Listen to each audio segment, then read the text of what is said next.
L'avenir, il est à 90% de chances de déposer le bilan.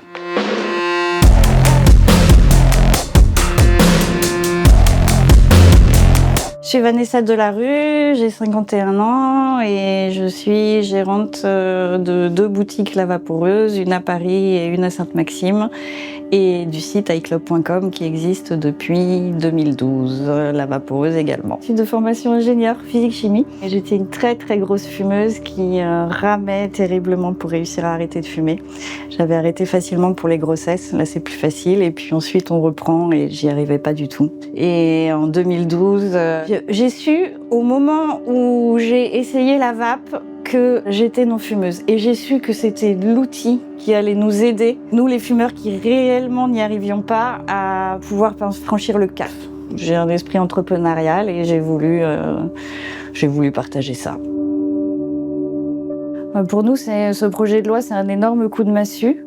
En termes pratiques, ça veut dire qu'on a un seul fournisseur possible avec énormément moins de choix à proposer aux clients. On ne peut plus faire tester les clients, on ne peut plus s'implanter où on veut si jamais on veut se développer. Et on devient un agent des douanes avec des contraintes administratives très complexes. La grande injustice de tout ça, c'est que nous, on est là, et en ce qui me concerne, ça fait 13 ans qu'on fait arrêter de fumer des milliers de gens, et on se retrouve avec le statut de ceux qui leur ont vendu le tabac avant.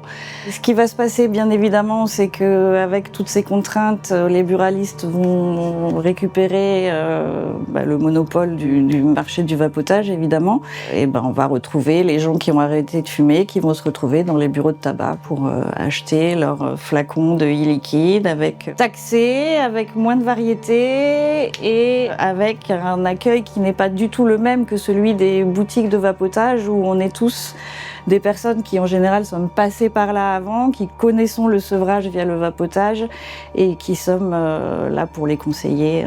En termes d'accompagnement, nous on a un client qui arrive et qui dit soit je veux arrêter de fumer, soit j'ai déjà essayé d'arrêter de fumer avec la vape mais j'ai repris. Et on va analyser en profondeur le matériel dont il a besoin, le taux de nicotine, c'est fondamental la nicotine, le taux de nicotine dont le client a besoin, et on rentre dans une vraie démarche qui est une démarche sur le long terme en fait. Moi j'ai 2 boutiques. La deuxième est tenue par une responsable de boutique. L'article de loi qui nous fait devenir des buralistes fait que maintenant, pour tenir une boutique, il faut être le gérant. Ça veut dire que de toute façon, même si l'activité continuait, elle ne pourrait continuer que dans une des 2 boutiques. Clairement, pour moi, c'est pas faisable, et il est très clair que ce coup de massue, c'est que si la loi passe, moi, je serais obligée de fermer la société, les sociétés, malheureusement. Au-delà de tous les aspects pratiques dont on a parlé, il y a aussi un vrai problème de fond, j'ai presque envie de dire philosophique, qui est qu'aujourd'hui, on met dans une même loi le tabac et la vape.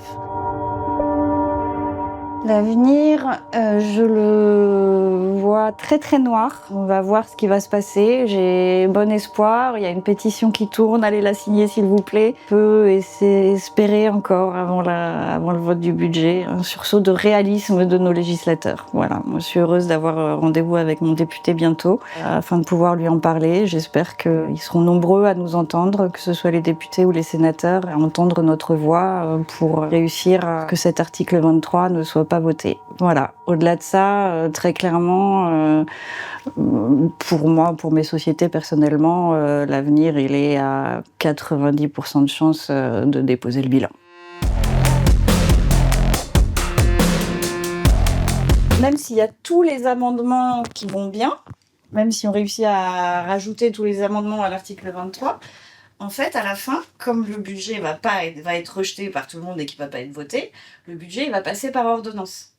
Et s'il passe par ordonnance, il passe en l'état avant amendement. Du coup, c'est triste à dire. Moi, j'aimerais bien un peu de stabilité dans le pays, mais notre seule chance aujourd'hui, c'est la censure.